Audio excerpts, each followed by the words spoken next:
Bonjour à tous, aujourd'hui on va traiter du thème l'Amérique latine entre domination traditionnelle des États-Unis et remise en cause du leadership nord-américain. On va suivre la problématique suivante durant toute la leçon. Comment depuis 1945 les pays d'Amérique latine parviennent-ils à s'affirmer face à la puissance des États-Unis? On va suivre pour cette leçon un plan chronologique. On va voir tout d'abord, grand 1, la domination des États-Unis sur l'Amérique latine 1945 jusqu'aux années 70.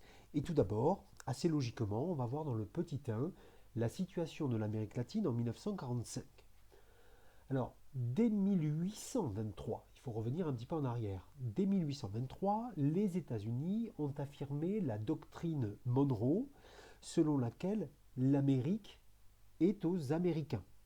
Ils considèrent donc l'Amérique latine comme leur chasse gardée, dans laquelle ils appliquent cette doctrine sur au moins deux domaines, le domaine politique et le domaine économique.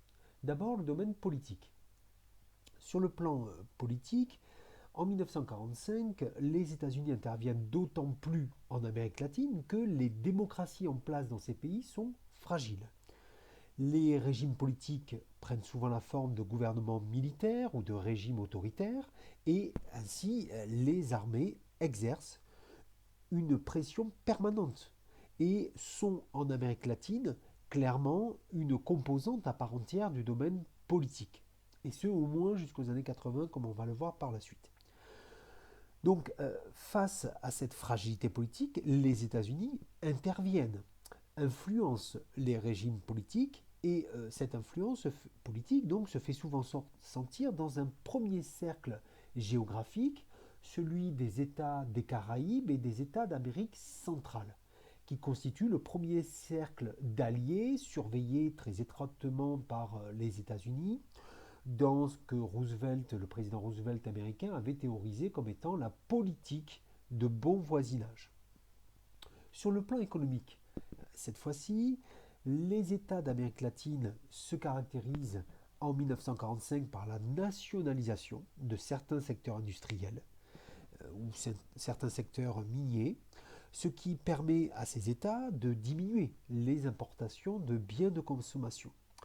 Toutefois, malgré ces efforts-là, les économies sud-américaines restent très dépendantes des investissements nord-américains, des investissements des États-Unis, et de nombreuses multinationales américaines qui sont implantées dans ces États d'Amérique latine et qui contrôlent les productions agricoles. On peut citer l'exemple très célèbre de la United Fruits Company et qui contrôle également les productions minières. Petit 2, l'Amérique latine durant la guerre froide. Alors, l'influence des Américains en Amérique latine s'accentue durant la guerre froide. Donc, je rappelle que la guerre froide, c'est 1947-1991, parce que tout simplement, les Américains entendent lutter contre tout développement du communisme en Amérique latine. Et en effet, dès 1947, il faut quand même rappeler ça, la doctrine Truman, alors qui n'est pas propre à l'Amérique latine, mais c'est quand même le contexte général, la doctrine Truman donc a théorisé l'opposition entre le monde libéral, dominé par les États-Unis, et le monde communiste de l'URSS. Et donc, dans le contexte de la guerre froide, les États-Unis renforcent leur contrôle de l'Amérique latine afin d'éviter la propagation du communisme à ces pays. Alors, sous quelle forme se fait ce contrôle? On l'a déjà dit, politique, économique, ça ne change pas. Mais en plus, il va y avoir tout un système d'alliances qui va être mis en place. On peut citer par exemple le TIAR, le traité interaméricain d'assistance réciproque. Ce traité place toutes les armées du sous-continent américain sous la tutelle de Washington. D'ailleurs, l'école des Amériques, qui est établie en 1900, créée en 1946, est le centre de formation militaire le plus important d'Amérique latine. Il permet aux États-Unis de former idéologiquement et d'entraîner plus de 600 000 militaires, notamment de l'Amérique latine.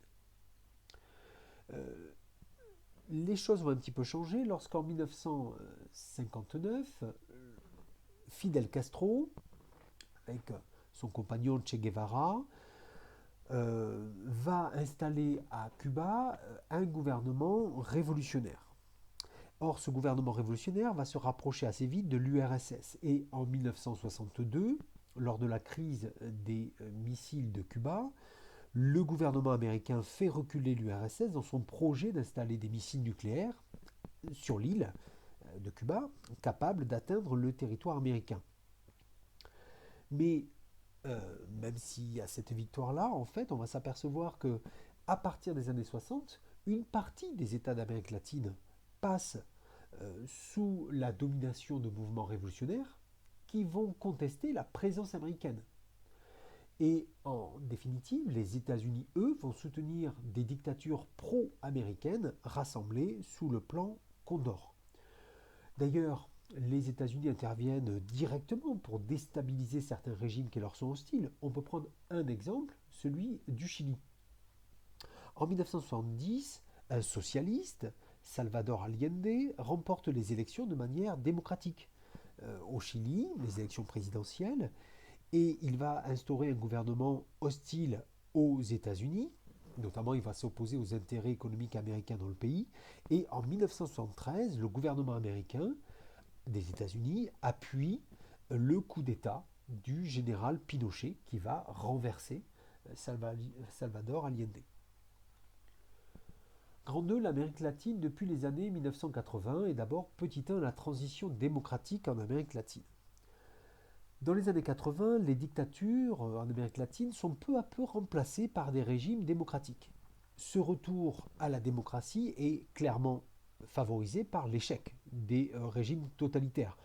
C'est un échec économique surtout, puisque ces États sous ces dictatures connaissent un sous-développement chronique ainsi qu'une crise économique et financière prolongée. Selon les États, la forme de la transition démocratique est différente. Elle passe par des grèves générales, par des marches pour la démocratie, mais ces protestations, en tout cas, quelle que soit leur forme, débouchent toutes sur l'adoption de nouvelles constitutions qui prévoient des élections démocratiques dans les pays d'Amérique latine. Petit 2, l'affirmation de l'Amérique latine dans le cadre de la mondialisation. Alors, aujourd'hui, cette tentative des États sud-américains de s'extraire de la tutelle, entre guillemets, des États-Unis s'accélère dans le cadre de la mondialisation.